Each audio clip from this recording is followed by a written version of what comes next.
Var. Konturlu məsələn göl, məhəllə, Ha, daha böyük. ərazisi, yəni eni və uzunu olan ərazilər konturlu olur. Hə. Yəni meşə deyə bilərik, göl deyə bilərik, bağ deyə bilərik. Hər hansı bir sahəsi olan ərazi konturlu şərti işarələrlə təsvir olunur. Yəni eni də, uzunu da kiçildilir və xəritəyə təsvir olunur. Bir də dedik Bəli. xətti şərti işarələr. O necə təsvir olunur? Xətti yəni qismən miqyas. Dərsi tam başa düşməyibsən. Ona görə də həm sual cavab, həm də izah verirəm mən sənə. Deməli, xətti necə olur? Zolaq şəklində uzanır. Bax, zolaq şəklində uzanır. Yəni bu kitabın PDF-i məndə silinmiş ki, başqa kitabdan yazmışam bunlar. Aha, yaxşı. Xəttidə bilirsən necə olur? Bax, zolaq şəklində uzanır. Bunun ancaq uzunluğu kiçildilir. Eni yox. Eni kiçildilmir. Xətti miqyasa aiddir. Nə? Zolaq şəklində uzanır. Deyə bilərik yol, daha sonra çay, xətti şərti işarələrə aiddir. Sonra nə deyək? Elektrik xəttləri, deməli xətti şərti işarələrə aid olur. Sonra gəlir bir də miqyassız. Miqyassız necə olur? Miqyassız mən. Yəni ya nə eni olur, bax ekrana bax. Ekranda yer dəyirmanı verib. Bir dənə obyektdir. Nə eni var, nə də uzunluğu var. Sadəcə mövqeyi bildirir. Buna aiddir. Məktəb miqyassızdır. Daha sonra tək ağac, bax burada tək ağac işarələnir. Tək ağac. Bu miqyassızdır. Sonra deyə bilərik bulaq. Bulaq işarəsi hardadır? O birisi vərəqdədir yəqin. Bulaq, məsələn, deyirik ki, bu miqyassız Daha şərti aydın. işarələrə aiddir. Çünki Daha aydın görünməlidir. aydın görsənən ərazilər, aydın seçilən ərazilər. Bir də ki, bunun eni uzunu kiçildilmir. Sadəcə obyektin mövqeyi bildirilir, mövqeyi göstərilir, göstərmək mümkün olur. Bu miqyassız şərti işarələrdir. Məsəl üçün biz dedik ki, konturlu şərti işarələrdə eni məsəl üçün 5 sm, uzunu tutalım 6 sm olaraq kiçildildi. Xəritəyə bu şəkildə yerləşdirildi. Bax, hansı ki meyvə bağı var burada. Bax, meyvə bağı konturlu olur. Görsən, eni var, uzunu var. Burada kolluq işarəsi var. Kolluq işarəsi var. Bu da konturludur. Çünki eni var, uzunu var. Seyrək meşə. Hansısa sahəni əhatə edir də. Eni uzunu kiçildilir və deməli, bax üzümlük işarəsi var burada. İşarələri də əzbərləməlisən. Dollar işarəsinə oxşayır üzümlük. Bu da deyirik ki, eni var, uzunu var. Bu konturludur. Amma zolaq şəklində uzanan, bax, çaydır. İndi göstərsin. Bax, burada çaydır. Uçurumdur. Sonra çay hardaydı? Çığırdır.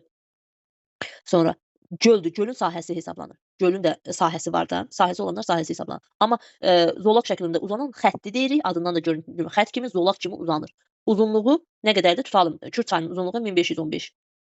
1515-i miqyasla kiçildir. 10.000 dəfə kiçiltdi tutalım. Yazır deməli xəritəyə 10.000 dəfə kiçildir. Neçə santimetrdir o qədər qeyd edir. Yəni enini hesablamır bir də. Dedik. Konturlu şərti işarələrə hansılara aiddir onda?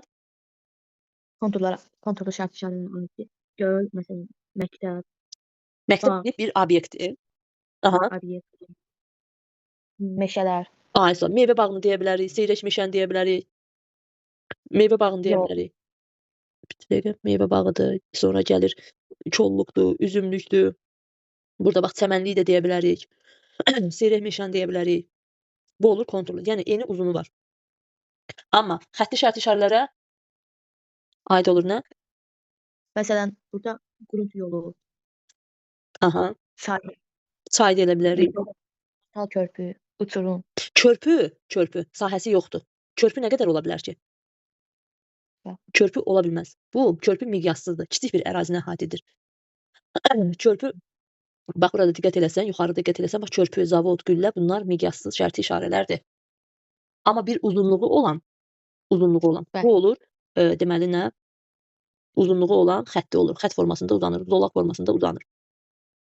Şərti işarələri mütləq əzbərləməlisən. Bir də planalma 2 yerə bölündü. Bəli. Hansılardır onlar? Havadan və yer planalma. Aysa, havadan planalma deməli necə planalmadır? Təyyarədən, helikopterdən çəkilmiş şəkildə. Hansı ərazilərin planlanmasında istifadə olunur? Geniş ərazilər.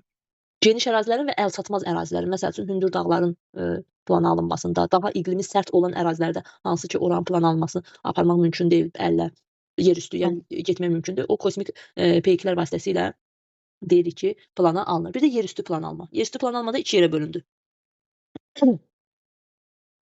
Hansılardır? Dəqiq plan alma, Bir də ki, deyirik ki, dəqiq alətlərlə plan alınanda dəqiq plan alma, mürəkkəb alətlərlə plan alınanda dəqiq plan alma.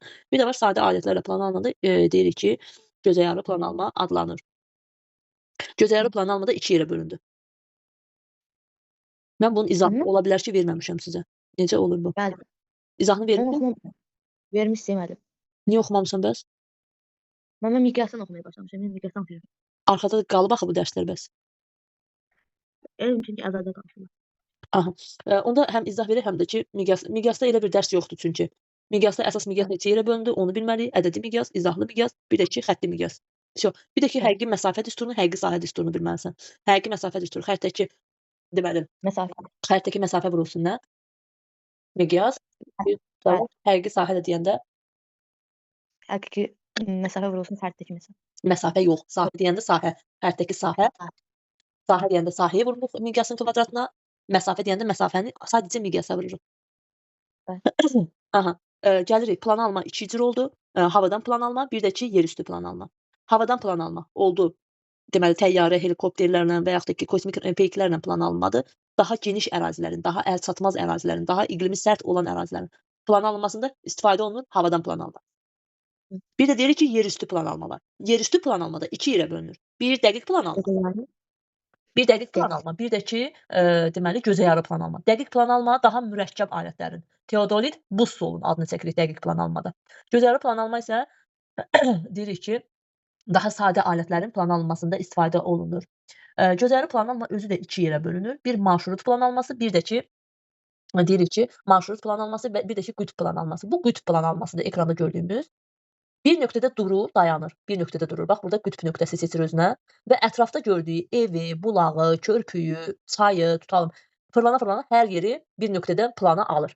Plana alma bu üsulla aparılır. Bax, elə bil ki, buranı plana alıb. Necə plan alıb? Bu mərkəzdə durub, kənardakı nöqtələrə qədər olan məsafəni seçib menzullanıb və oranın plana alınmasında istifadə olunur. Qütb planı alınmasında daha açıq ərazilərdə, gözlə görülən ərazilərin plana alınmasında, qütb planı alınmasında istifadə olunur.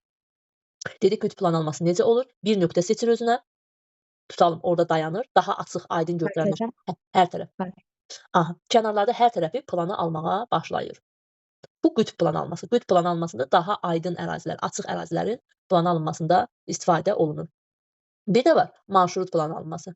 Marşrut plan alması qütb plan almasından fərqli olaraq biraz mürəkkəb ərazilərin plan alınmasında istifadə olunur.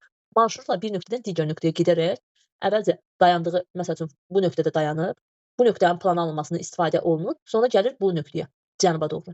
Cənubdakı ərazilərin plan alınmasında aparır, kənarı çəkir, daha sonra marşrutla gəlir şərq istiqamətinə. Daha sonra gəlir şimala, şimaldan da əvvəlki məntəqəyə qayıdır və bir deməli marşrut üzrə hərəkət edir. Bu daha mürəkkəb ərazilərin plan alınmasında istifadə olunur. Dedik ki, plan alınma neçə cür oldu? 2 cür oldu. Bir, havadan plan alma, bir də ki, yerüstü plan alma. Havadan plan alma əsasən dedik ki, təyyarə, helikopter, iPhone bu üsulla aparıldı. Əsasən iqlimi sərt olan ərazilərdə, əl çatmayan ərazilərin plan alınmasında havadan plan almadan istifadə olunur. Bir də var yerüstü plan alma. Yerüstü plan alma isə 2 yerə bölünür. Daha mürəkkəb alətlər.